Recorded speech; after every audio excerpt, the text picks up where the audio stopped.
السلام علیکم ناظرین، میں ہوں محمد عمران۔ آج کا ہمارا موضوع ہے کہ برکت کس کو کہتے ہیں۔ برکت جب تھوڑی سی چیز بھی کفایت کر جائے، پوری ہو جائے، ہم کہتے ہیں کہ یہ برکت والی چیز ہے۔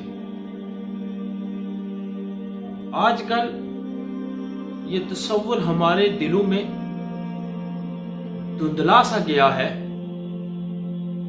ہم یہ خیال کرتے ہیں کہ برکت پرانے زمانوں میں کوئی چیز ہوا کرتی تھی، اب یہ ناپید ہو گئی، لیکن ایسی بات نہیں ہے۔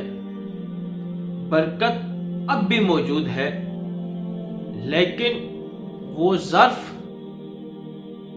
وہ برتن جن میں برکت ڈالی جاتی تھی وہ گندے ہو گئے ہیں، وہ غبار آلود ہو گئے ہیں، جس کی وجہ سے اب برکت کا نزول ان برتنوں میں اترنا بند ہو گیا ہے۔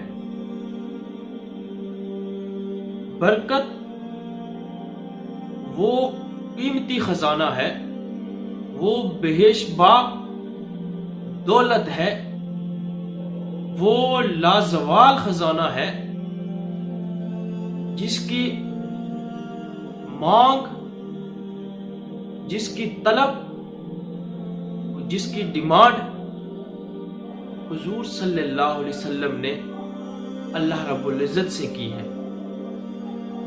آپ سیرت النبی، حیات النبی صلی اللہ علیہ وسلم کا بغور مطالعہ فرمائیں، آپ کو پتہ چلے گا کہ حضور نے جب بھی رب سے کوئی چیز مانگی ہے اس میں کثرت نہیں مانگی، بلکہ جب بھی کسی چیز کا سوال کیا ہے اس میں برکت کا سوال کیا ہے۔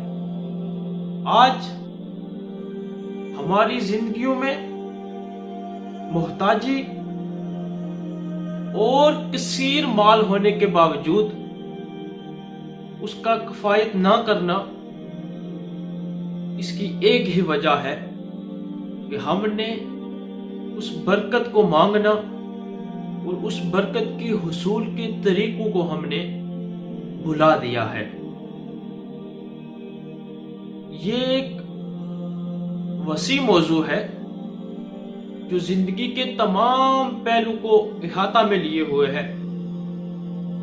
لیکن آج ہم برکت فی المال کی بات کرتے ہیں کہ مال میں برکت سے کیا مراد ہے۔ تو مال میں برکت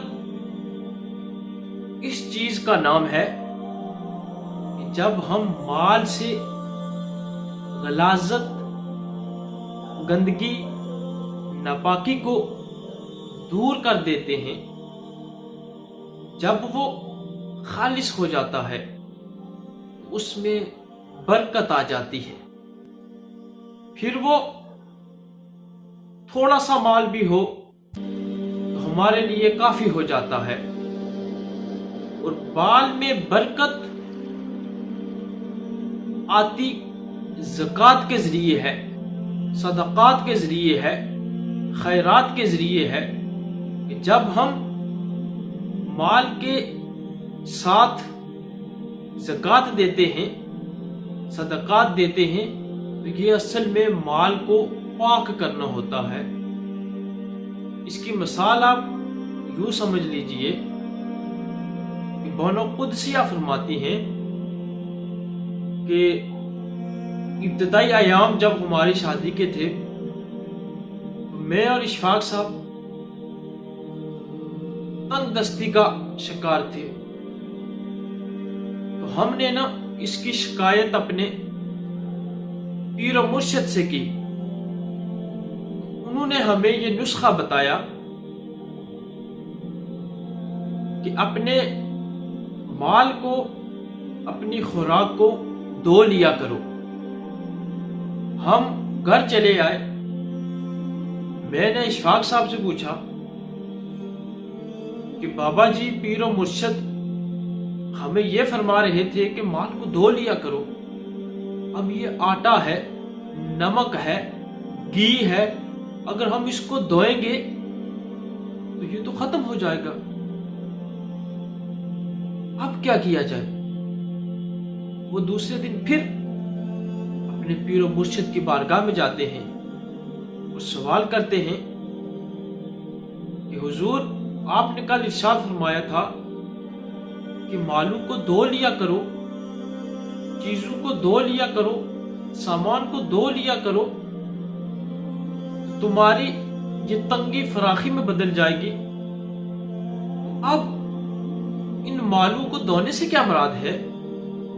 تو وہ کہتے ہیں کہ ہمارے پیر و مرشد نے ہمیں ایک نسخہ دیا، اگر ہم بھی اس نسخے کو اپنی زندگیوں میں لے آئیں تو اللہ رب العزت ہمارے مال میں بھی برکت ڈال دے گا. انہوں نے ہمیں نسخہ یہ دیا کہ کہا جتنا سامان تم اپنے لیے تیار کرتے ہو، ایک ماہ کا سامان یا 2 ہفتوں کا سامان جتنا تم اپنے گھر کے لیے لاتے ہو، اتنا ہی مقدار میں اتنی ہی قیمت کا سامان تم اپنے پڑوسی کے لیے بھی لانا شروع کر دو. پھر دیکھنا جب تمہارا مال دھل جائے گا کس طرح سے تمہیں اللہ رب العزت فراخی عطا فرمائے گا. تو بانو قدسیہ فرماتی ہیں وہ دن اور آج کا دن اللہ رب العزت نے اتنا نوازا کسی چیز کی کمی نہیں ہوئی. آج ہمیں بھی اپنے مالوں کو دھونے کی ضرورت ہے، اس مال کو پاک کرنے کی ضرورت ہے. مال میں بے برکتی تب پیدا ہوتی ہے کہ جب ہم اس کو اپنا حق سمجھ لیتے ہیں. یہ حق ہمارا نہیں ہے. بے شک جو مال ہماری جیب میں پڑا ہو سکتا ہے اس پر کسی اور کا نام لکھا ہو، وہ حق کسی اور کا ہو اور ہم اسے کھا جائیں تو اس سے برکت نہیں بے برکتی آئے گی.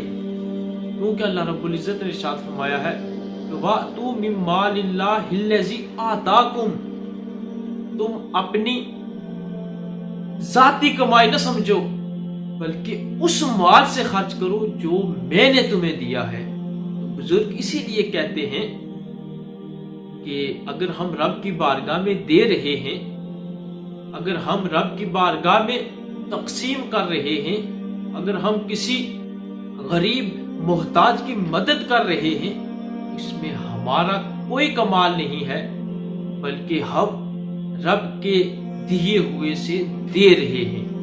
اصل دینے والا تو وہ ہے، اصل مال اس کا ہے، اصل مالک وہ ہے، لیکن ہم تو آگے اس کو تقسیم کرنے والے ہیں.